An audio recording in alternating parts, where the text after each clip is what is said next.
마태복음 14장 13절 말씀입니다.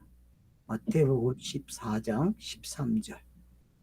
이제 세례 요한의 죽음은 세례 요한이 시작한 세례와 같다. 그리고 그 세례가 어떻게 결론이 되는지를 세례 요한이 죽음으로 성취한 거죠. 이 개념을 여러분이 잊지 않으시면 좋을 것 같습니다. 그 세례 요한의 죽음은 결국 예수가 그리스도가 되는 내용이었다. 그렇게 확인을 했습니다. 잠깐 쉬는 시간에 장로님이 바로의 잔치를 가져오셨어요. 생일잔치. 거기에 두 사람이 등장하죠. 꿈을 꾼 사람들이. 떡 가는 장과 술 맡은 가난장의 이야기.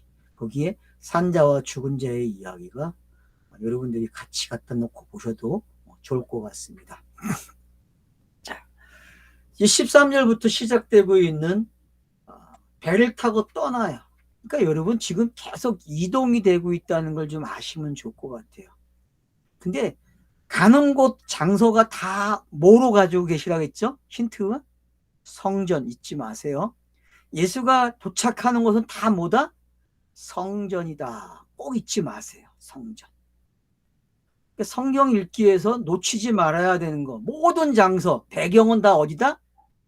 성전이다. 이 개념은 놓치면 안 돼. 성경 읽기에서요. 꼭 가지고 계셔야 됩니다. 이건 제가 말을 안 해도 이거는 전제예요. 그냥. 그것도 이제 성전인데 어떡합니까?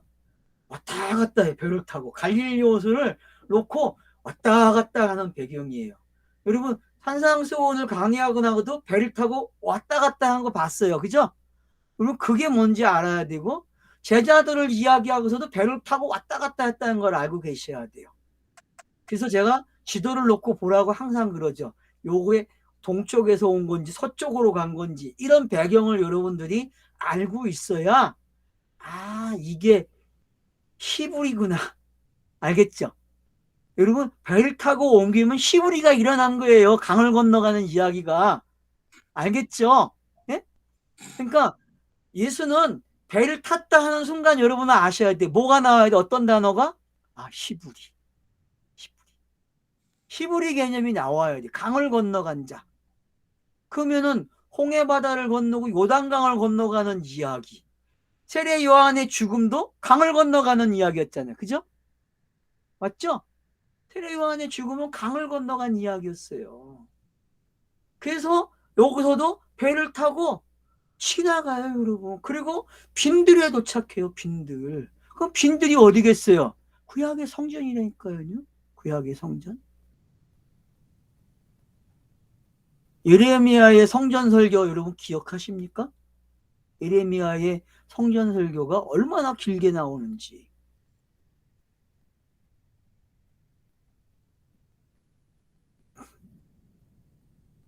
결국은 성전이 파괴되는 거죠. 근데 이스라엘 사람들은 어떻게 생각했어요? 그 당시에 이스라엘은 이 성전은 여호와가 계시기 때문에 하나님이 계시기 때문에 파괴가 안 된다고 철떡같이 믿었다니까. 철떡같이. 근데 그 하나님이 떠나니까 파괴되잖아요.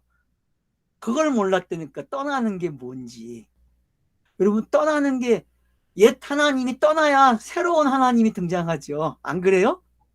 이렇게 얘기하면 어머 하나님이 뭐 여럿인가 그러는데 성경에는 그 하나님을 가리키기 위해서 여럿 하나님이 등장하고 있잖아요. 그걸 신학에서 삼위일체라 그랬고.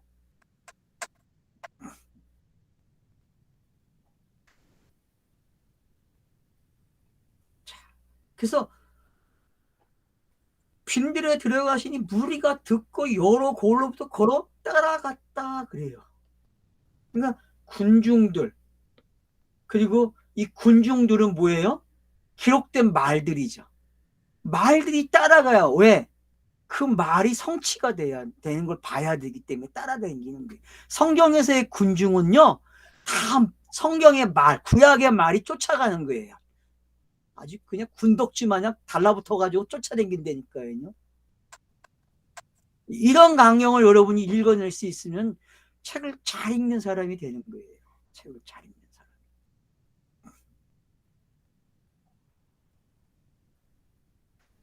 여러 고을로부터 사람들이 와요. 맞죠? 여러 고을이죠. 성경이 구약이 여러 고을이잖아요. 39권인데 그게 여러 고을이죠. 안 그래요? 네? 자기들이 이야기가 성취되는 걸 보려고 얼마나 구름대처럼 몰려오겠어요. 안 그래요, 여러분? 그게 뭔지 좀 이해가 되시죠, 여러분? 오늘날도 마찬가지. 표적이 일어나면은 어때요, 사람들이?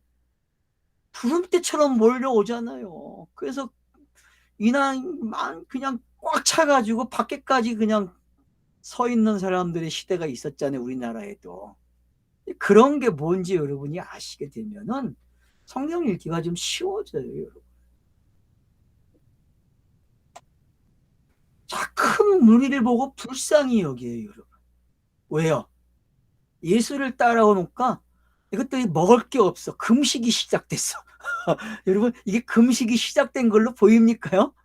예? 자기들이 먹었던 걸 못 먹어, 예수에게 오면은. 그러니까 금식이 시작됐다니까, 여러분. 그 예수가 다른 음식을 줘야 돼, 다른 음식을. 그게 오병이어예요, 여러분. 요한복음 6장에서만 새 음식을 준다 생각하지 마세요. 이미 저자가 의도를 하고 있어요, 여기서도요. 여기서도 벌써 굶주렸대요, 이들이. 그리고 오래됐다 그래요, 굶주린지. 근데 이런 표현들을 보면은, 아, 금식이 뭔지 이제 알겠죠. 구약이 자기들이 먹어온 거 금식한다니까. 왜? 자기들이 성취가 되려면 새로운 걸 먹어야 된다니까. 그 내용이 새로 바뀌어야 한단 말이에요. 비유가 해석이 돼야 한단 말이에요. 이걸 우리가 이렇게 알아먹으면 돼요. 이게 지금 그냥 평범한 이동하는 이야기잖아요. 그리고 군중이 왔네. 그냥 평범한 이야기였어요. 근데 이거를 14장과 연결시키고 그 연결된 문장으로 읽어내니까 이 문장이 이렇게도 볼 수 있구나라는 걸 알게 되는 거죠. 현대어에서는 문장을 해석할 때, 번역을 할 때 어떻게 만들어냈어요? 읽어지게 만들어놨다고. 읽어지게, 책이. 근데 그 읽어지게 만드는데 본래의 의도를 알고 번역을 했으면 되는데 본래의 의도를 모르고 번역을 했단 말이에요. 이게 다 예수가 그리스도가 되는 그런 법칙을 가지고 성경을 번역을 했어야 되는데 전혀 그렇게 번역을 못한 거예요. 그게 한계죠, 여러분. 언어학자만의 한계가 아니라 성경을 번역한 사람들의 한계만 아니라 모든 인류가 한계점이죠. 왜? 선악구조를 가졌기 때문에. 문학은 항상 그래서 선악구조가 들어가는 거예요. 땅의 문학은요. 성경책도 선악구조로 기록이 되잖아요. 그래서 그런 한계점들을 우리가 빨리 인정을 해야 한다는 거죠. 그래서 이제 먹것을 사 먹으라 그래요. 제자들에게 야, 니네들이 한번 먹여라 그래요. 네. 자, 여러분 다른 본문을 한번 참고하세요. 요한복음 6장도 참고하시고요. 마가복음도 한번 누가복음도 참고해 보세요. 그러면은 다른 제자들도 나오고 여러 가지 말이 나와요. 그걸 한번 염두에 두세요. 그거는 참고사항으로. 근데 여기서 지금 그냥 뭉들하게 가요. 누가 대답하는 게 아니라 그냥 나레이터가 그냥 일방적으로 설명을 해요. 그냥. 근데 그런 마가복음, 누가복음, 요한복음 가면 어떤 인물들이 등장해서 대답을 하고 그래요. 근데 여기는 인물이 안 나오죠. 그냥 제자들로 나와버려요. 뭉뚱해 버린단 말이에요. 그런 속성이 뭔지도 여러분이 아셔야 돼요. 여기서 뭉뚱하게 하면은 마가복음 가면 좀 달라지고 누가복음 가면 달라지고 요한복음 가면은 그게 합쳐 놓으면은 말이 만들어져요. 그래서 완료가 돼요. 그래서 해석이 되게끔 해놓는다니까요. 그런 구조가 바로 대조법이에요. 대조하는 거예요. 공간복음서를, 사복음서를 대조한다 그러거든요. 이게 신학적으로 학문을 하고 있어요. 대조하는 학문이. 그래서 지금 많이 발달되고 있습니다, 여러분. 그래서 대조한 책도 한 권 정도 가지고 계시면 좋아요. 한 권 정도는. 목사님은 참고하세요.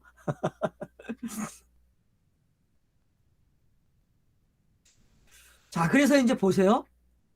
자, 여기 이제 빈들이라고 얘기했고, 저물었다 그러고, 그래서 무리들을 마을로 보내 사 먹게 하라고 해야 돼요. 그게 요구예요. 제자들의 요구예요. 그게 예수가 뭐라 그래요? 야, 갈 거 없다. 너희가 먹을 걸 주라 그래요. 갈 거 없대. 너희가 먹을 거 주라. 자, 때는 나타났어요. 어느 때예요? 자, 이거 정확하게 나와 있습니다. 빈들이고 점을 얻고 이 장소에는 없는 거예요. 마을에 들어가야만 있는 거예요. 그러면 이 마을은 어떤 마을이겠습니까? 이것도 성전이에요. 빈들도 성전이고. 근데 어떤 성전이에요? 빈들의 성전은 저녁이에요. 저녁. 얻을 수 없어요. 식량을. 그래서 마을에 들어가야만 식량이 있어요. 상황이 그래. 제자들이 본 상황은. 근데 그래서 예수가 야, 가지 말고 너네가 그냥 먹여. 이렇게 던지는 거죠. 너네가 먹이라고. 제자들이 여기 우리에게 있는 것이 떡 5개와 보리떡 2마리입니다. 이렇게 대답을 해요. 참 재밌죠. 이게 여러분 지금 말이 됩니까? 주고받는 말이 되는 것 같아요? 의심을 해보셨습니까? 여러분 이 예수의 대화와 이 대화가 맞아요? 안 맞아요? 너희들이 주라 그랬지. 여기 물고기 2마리와 이게 떡 5개가 있습니다. 이게 맞아요? 안 맞아요, 여러분. 이 대화가 번역이 대화가 맞는 것처럼 번역이 됐지만은 뭔가가 이상해요. 너희들이 주라 그랬는데 느닷없이 우리에게 요거밖에 없어요 라고 내놓는다니까. 요거밖에 없다. 이걸로 어떻게 먹여요? 그래서 예수가 보면 그걸 가져오래요. 4개. 그러면 도대체 오병이어가 뭐냐는 거예요, 여러분. 십계명을 뭐라 그래요? 오병이어라 그러는 거예요. 십계명을. 비유를 뭐라 그래요? 오병이어 그러는 거예요. 오병이어. 그래서 십계명을 둘로 나누면은 하나님께 대한 계명이고 땅의 사람들의 계명이잖아요. 그죠? 그게 둘이죠. 그게 오가 이가 된 거죠. 그죠? 그래서 그걸 오병이어 그러는 거예요. 알았죠? 예? 십계명을 둘로 나누면 오가 되죠. 그죠? 오가 되잖아요. 오씩 나누니까. 그걸 둘이라 그런다니까. 그래서 오병이어 그러는 거예요. 오병이어. 그 오병이어는 제자들이 뻥을 못 튀겨. 제자들은. 예수가 하는 사람에는 뭐가 있어요? 그리스도가 있어요. 성령이 있기 때문에 이게 뻥이 되는 거 알았죠? 그러니까 뻥 터지잖아요. 우리 뻥튀기 하잖아요. 예? 옥수수를 말린 걸 넣으면 어떻게 돼요? 이놈이 뻥 터져가지고 크게 나오잖아요. 그것처럼 제가 이야기하는 이야기 뻥이라는 건 뭐예요? 예수가 그리스도가 되는 거예요. 십계명이 예수와 그리스도의 내용이라니까. 십계명이. 그래서 이게 예수에게 와야 제자의 상황에서는 나올 수가 없어요. 오병이어가 될 수가 없다고. 근데 5천 명이 먹고 남은 게 12강줄이란 말이에요. 여러분 이게 마태복음의 전체 내용이라는 게 이해가 되십니까? 네? 이들이 먹고 5천 명이 먹고 남자만 먹고 아이와 여자를 제한 나머지가 12바구니란 말이에요. 그러면 여러분 이런 내용들이 장량친 거예요. 마태가 숫자 가지고 지금요. 5천이라는 숫자가 나오고 12바구니가 나온단 말이에요. 그러면은 우리는 이제 알잖아요. 숫자 개념들을요. 천 단위로 가면은 뭐예요, 여러분? 천 단위로 가면은 지혜예요, 여러분. 지혜. 천 단위로 가면은 지혜의 숫자란 말이에요. 지혜의 숫자.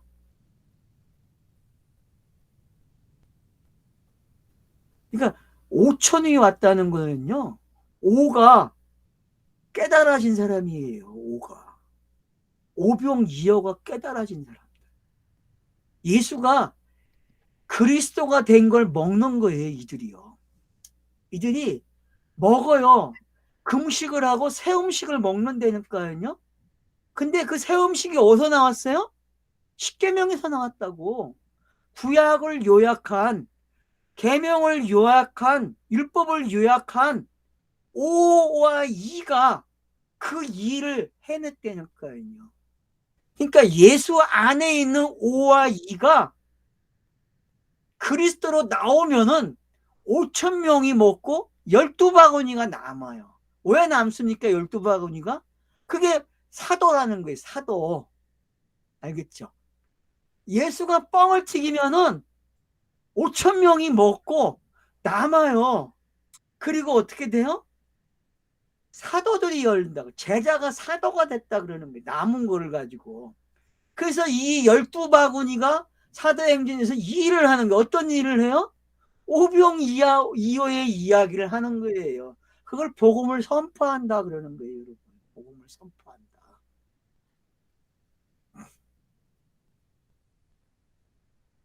그래서 떡 5개와 물고기 2마리가 십계명이라는 걸 아시게 되고, 그리고 그걸 예수가 가지고 축사를 하니까 어떻게 돼요?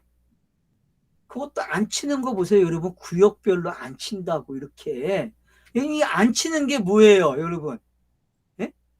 각 마을, 각각 마을 무리들이 왔다 그러잖아요. 그 무리들을 어떻게 해요? 성경을 갖다가 이렇게 구약 성경을 갖다가 이렇게 무리도 그래 너는 창세기고 너는 신명기다 이렇게 무리를 앉혀놨다니까. 그리고 예수가 새 음식 줘야 한 저희들에게 이게 성취되는 거야 니네들의 말이. 여러분 그런 그림으로 이게 보입니까? 저 혼자만 미친 겁니까? 이렇게 저만 보이는 거예요? 아니면 여러분도 같이 보이고 있습니까? 지금 이 그림이 그렇게 보여져야 마태가 의도한 것을 알아내기 시작하는 거예요. 이게 이런 거구나. 그러면 앞에 세례 요한의 죽음과 오병이어가 어떻게 연결되는지 알겠죠? 어떤 서로의 복선을 가지고 와서 더 명확하게 해주는 거예요, 여러분. 앞에 이야기는 좀 악의 무리가 한 거야, 그죠? 선악 개념으로 보면은 맞잖아요. 악의 개념이 요한을 죽이는 이야기였다면은 지금은 어때요? 선의 개념이 설명하는 거죠, 그죠? 맞잖아요. 선의 개념이 예수가 그리스도를 되는 설명을 하고 있는 거예요. 앞에서는 악의 관점에서 악이 예수가 그리스도가 되는 관점을 설명했다면은 지금은 선의 관점에서 설명하고 있단 말이에요. 좀 보이죠? 그렇게도. 그러니까 이런 선악 구조가 있구나라는 걸 여러분이 아시면 돼요. 그래서 저자도 선과 악이라는 걸 갖다 놓고 보게 하는 거예요. 근데 많은 사람들은 뭐만 좋아해요? 선의 이야기만 가지고 예수가 그리스도 되는 이야기 하려고 한다니까? 아니 그것도 못 보죠. 그러니까 그런 게 뭔지만 아시면은 성경 읽기에 도움이 된단 말이에요. 그래서 우리는 차서라고 쓰는 게 말을. 선악 구조를 뭐라 그래요? 차서다. 서로 넘겨주는 역할을 하고 있다. 그렇게 말을 하고 있는 거죠. 글을 읽게 하는 역할이죠. 한 장 한 장 넘기게 하는 역할을 선악 구조가 한단 말이에요. 글 읽기에서. 그걸 현대에서는 문학 작가들이 잘 사용하고 있는 거죠. 그래서 실제 문학가들은 선과 악을 갖다가 사용을 하고 있는 거고 상징을 사용하는 거죠.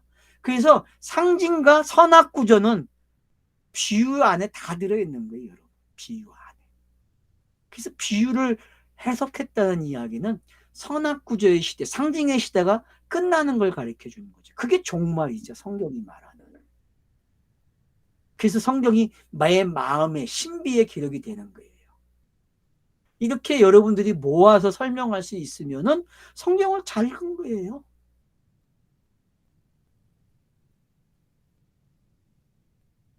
그래서 하늘을 우러러보고 축사를 해요. 그리고 떡을 떼어 제자들에게 줘요.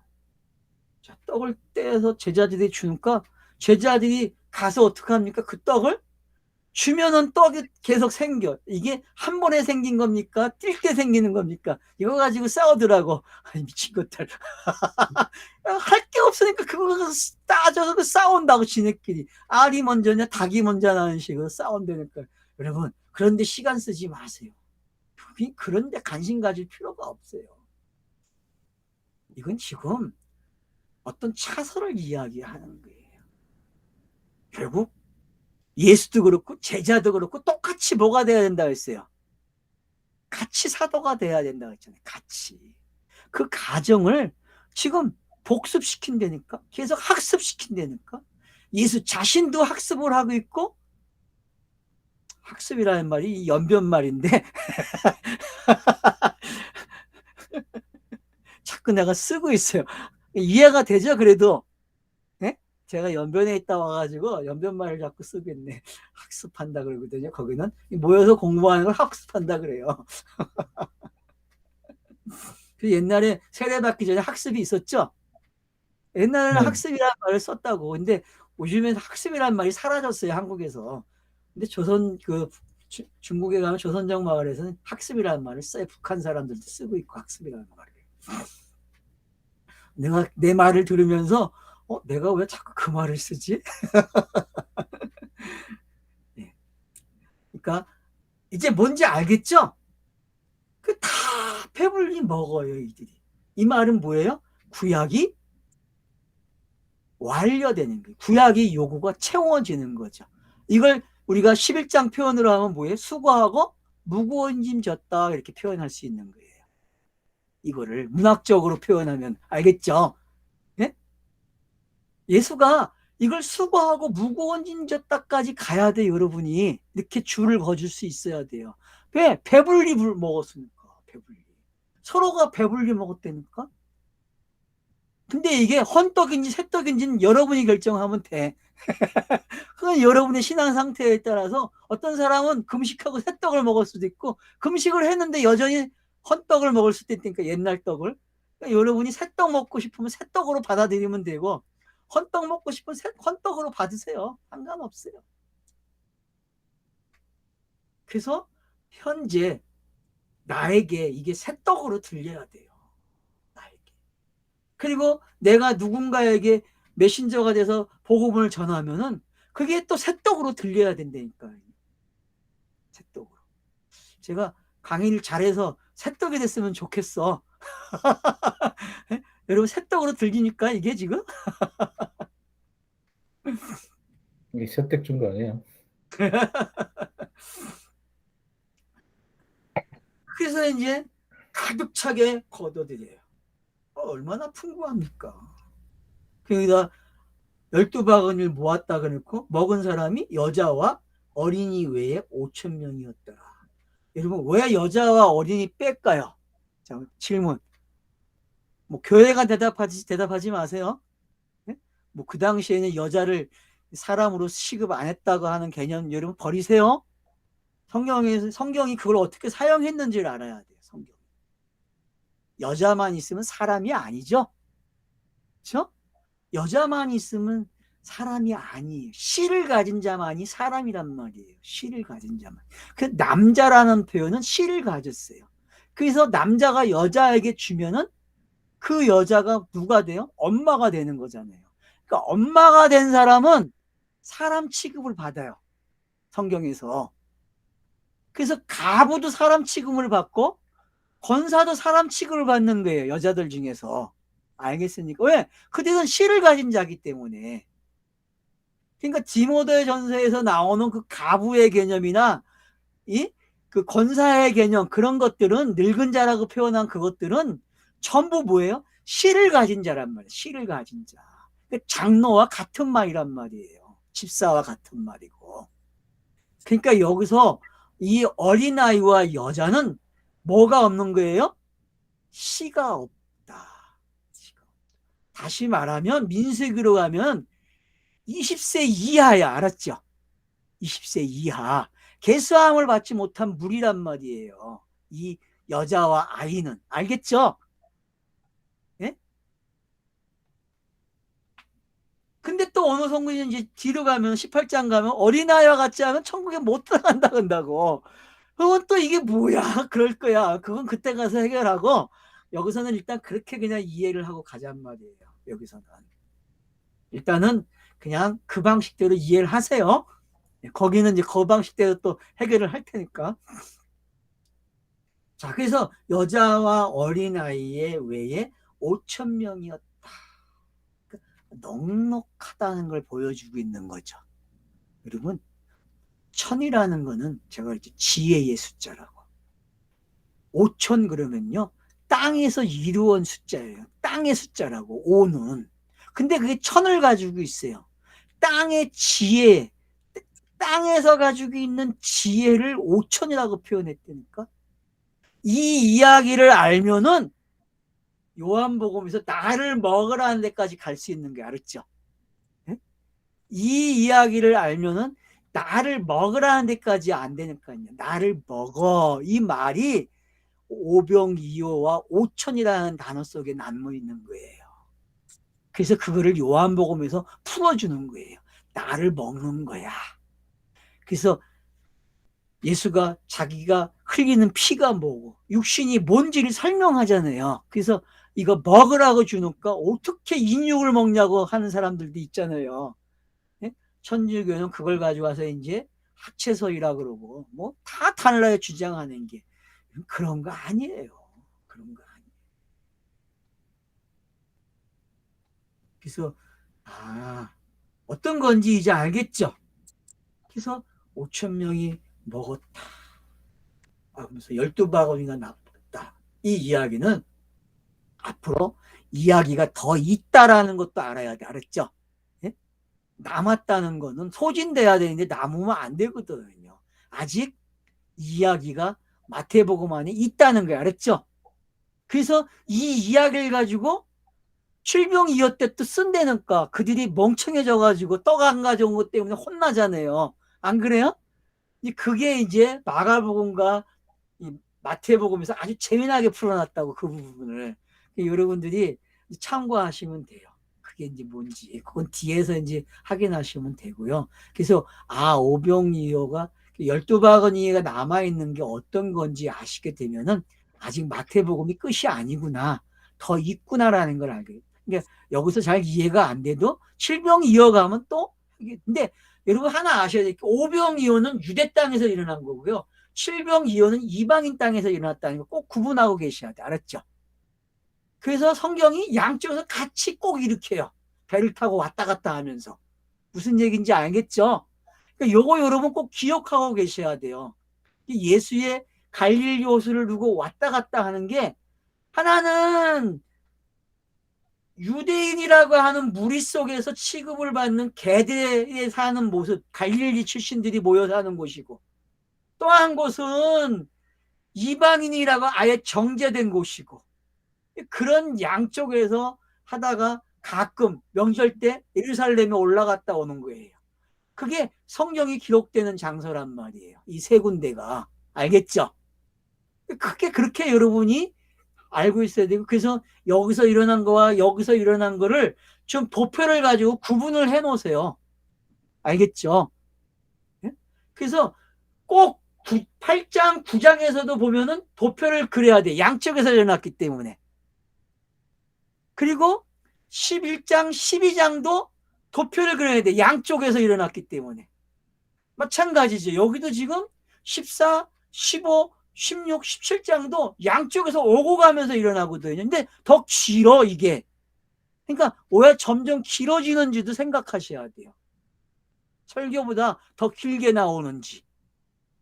그런 걸 여러분들이 염두에 두시면은,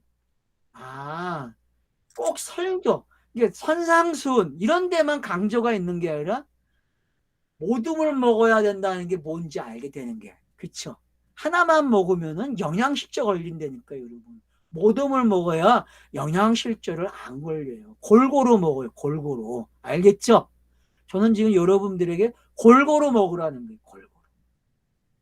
쉬었다 하자.